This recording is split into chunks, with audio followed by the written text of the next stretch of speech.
Okay, do you find skinhead boys, is the hairstyle attractive to you? Do you look at these guys and say, boy, I'd love to run my fingers through your stubble?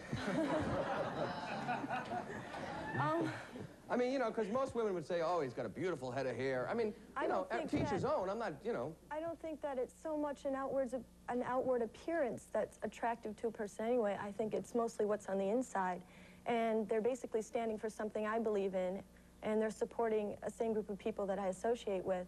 So I'm looking at them for their inside value, not really. And you yourself do not make a real effort to make yourself, let's say, in the terms of what society would say, physically attractive or whatever. You don't, that's not a concern for you. She's attractive to another skinhead. She's attractive to another skinhead. Yeah, the hairstyle of the bangs with the short cropped hair? Sure. That's attractive to another skinhead. Yeah. All right, here, Time magazine said, some of these youngsters are obviously disturbed. Others are simply leftover punk rockers eager to shock the adult world. No. Many skinheads just want to get a rise out of straight grown-ups. They say you do these things and the swastikas and the iron cross and the tattoos, you just want to get a rise, you want to get attention. That's wrong, because punk itself was totally against. Skinhead is pro. It's for. It's not against. Punk rockers were just out there to make a statement. We're here to, we're making a statement too, but we're more of a positive than a negative force. What do you stand for? I stand for a proud America, a united America. No more of this, this racism stuff, because that's what's breaking us down. It isn't, you know, the society. It's this racism with people in general. I mean, come on, if we have a war, we can have two separate armies, the black army, the white army. We're America. The Russians are going to wipe us out. Forget about it. So you're anti-communist? Well, of course, anti-communist. You're patriotic? Yes. Okay. Well, see, as far as the comment about trying to shock society or whatever, I consider myself a moderate. You know, I don't try to, like, shock anybody. As a matter of fact, I wish people would just accept me for the way I am and just treat me like any other person. How do your parents react? Well, my parents, they like the way I look because at least I look clean cut and I don't, you know, and I have a good, clean lifestyle. And the boots, you're all wearing the same kind of boots here? Yeah. It's traditional skinhead. Can we get a shot of those boots? Could you lift them up so we can see them? What are these? Doc Martens. They're English work boots. They're steel-tipped, right? Yeah, some are, some aren't. Okay, would you use these boots to kick somebody? If we had to. If you had to come down If you had to. All right, let's talk a bit when we come back about what are the situations when you have to. Geraldo, who you saw on that show earlier, ended up with a broken nose. But that also wasn't the last he heard of the racist skinheads who were on the show. They later sent him a note that didn't get very much publicity. But I'll tell you what they said and what they asked for when we continue in just a moment. Stay with us.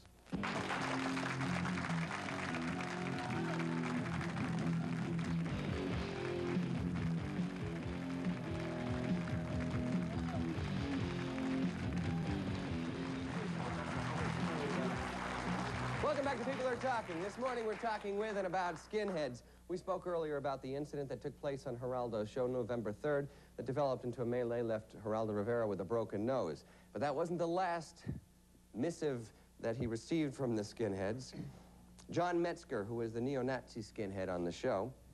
He's not a skinhead. What? He's not a skinhead. He's not a skinhead? Nope. He's a leader of a white Aryan resistance. Right, but he's, well, they call him a skinhead in the media. Don't even consider the neo-Nazi skinheads, because they're not. In our opinion, they're not. Yeah, we have a term for them. That's the If worst they thing. look just like you, let me finish the story first, and then we'll talk about how you can tell the difference between a good skinhead and a bad skinhead, whether they like the Wicked Witch of the East or the West and the North and the South.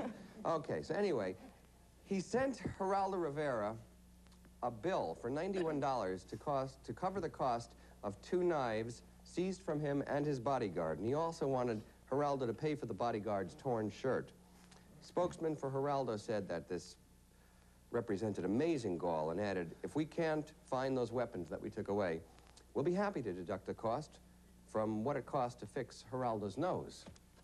Now, before the show began, we had people go through a metal detector, and Marcus, one of our security guards, took this from you, right? Well, I carry that as protection because I have gotten threatened before. Same here. But I don't go. But I mean, I know it's going to be twisted around saying that I go around beating up people with it. No, you speak for yourself. I'm not twisting it around. But the only reason I carry it is purely for protection. I would have left it at home, but I forgot to take it out of my bag when I was coming here. I had no intention of bringing it in on the show. Okay, this is pretty heavy protection. You could kill somebody with this. This is a pipe, and it's very heavy in my hand. Yeah, but you got to understand, when I leave home, I go to work, I carry a bat with me because I've been getting threatened phone calls. We're going to kill you, Jew boy. We're going to do this to your son. See, the thing you have to If you understand is appear on a show, we're going to kill you, blah, blah, blah, blah, Who's blah. against you? Who's trying to get It's the you? Nazi skinheads. Everybody. The thing Everybody. you gotta understand is if 5 people are gonna attack me, I'm not gonna be able to do anything with just my bare fist. The day before, You know, I could take out a couple people, but I need something else. Have you been attacked? I Yes. have. No, I haven't, but these people. I have. You've been attacked? Yeah, I was attacked the night before Thanksgiving, Wednesday, the 23rd, I believe, 14th Street and Broadway by a group called Strike Force. They're It's a neo-Nazi skinheads. Neo-Nazi skinheads from Staten Island. Okay, I know that, Otto, you were attacked by a group of blacks. For a while, you became a white supremacist because of that? Well, one thing, when Oprah Winfrey aired, I'm not sure how long ago it was, but I was coming off a job site where I was framing up a bank in Clifton, more like in Patterson. And I was walking down the street, and these guys see me, and they looked at me and said, "That's one of them guys from Oprah." And they jumped me, and I got stabbed. And after that, my racial integrity really went down, because I knew a lot of black skinheads who were really cool, and it's just that I was so scared to go around them, because I've never really gotten, well, I mean, I gotten shot, but that was in other incidents, not with, not even with, I don't even think it was racial intention on that. Did you ever go back out and then beat up blacks because of what happened to you? No, I never just went out and beat up blacks, no. I never got into that part. I mean, I had a lot of fights with people. I wouldn't go out and pick a fight with a black or a Puerto Rican just because of they are that. It's just that when you're around and people get the publicity that all of us are Nazis, then they're going to see me and say, he's white, he's one of them. Okay, let me stop you for a moment, because I don't want to put words in your mouth, so you explain this, Bruce, because you're telling me now, basically, your skinheads are defensive. But in a pre-interview before the show, if you can explain this, could you explain why you said to one of my producers, if we see someone smoking crack, some bum in a park or something, just forget it. He's dead. I didn't say some bum in a park. You got misinterpreted. I said if we see somebody just standing on a corner, pissing on, urinating on a building or doing something like that. You'll beat him up. Well, I'll talk to them. If they get aggressive, then yes, It says here in the pre-interview, you said, we'll beat him up, that's for sure. No, you got it all mixed up. You just, see, that's another thing, like the media is misinterpreting things. If I see someone, I'm totally against crack. I did my drugs in my days. I'm growing up, I've stopped it. Crack, I've seen it kill a lot of my friends. If I see somebody, yes, and I'll say it on the air, smoking crack in a park, I will rip the stem out of their mouth, and I most likely probably would have given them a beating. How about gays? You said in your interview... I have nothing against gay people. As long as they don't touch me, then I'll break them up. Okay. Didn't you mention, though, that some skinheads went to gay bars, picked up gays, then beat them up and ripped them off? Yeah, but they're a gang of gay skins by the docks who retaliate. And So they're gay skins. Oh, yeah, like gay skins, so-called neo-skins, social skins. It goes on. I mean, there's all different kinds of groups. We're people, just like anybody else. We're human, just like everybody out here. You're no different than us, just because we dress different. This kind of person and that kind of person, and it's always going to branch off into other things. But we believe in the traditionalist way of skinhead. We follow the original ways.